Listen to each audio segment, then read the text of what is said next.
నిశ్శబ్ద గదిలోనే నీ అడుగుల కోసం చూస్తా, చేతులు చాచి పిలుస్తా, నా కన్నీళ్లు అర్పిస్తా. యేసయ్య నిన్ను చూడాలని ప్రాణం తహతహలాడుతుంది.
మరిచాను నువ్వు దాగిలేవు నాకు, నా కన్నీటిలోనే ఉన్నావు.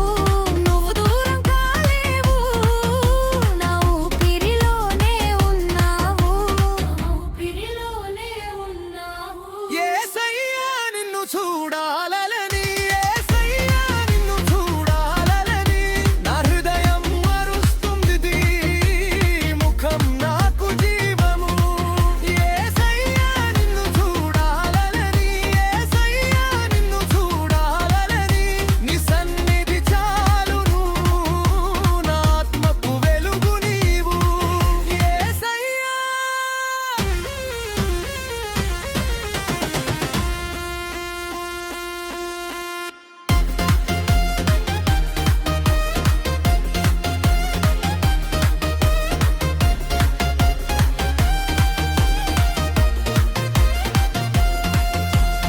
ఇప్పుడు వచ్చి నిలువు ఈ పగిలిన హృదయంలో, నా కలవరమంతా కరిగిపోని, నీ శాంతి నాలో నిండని.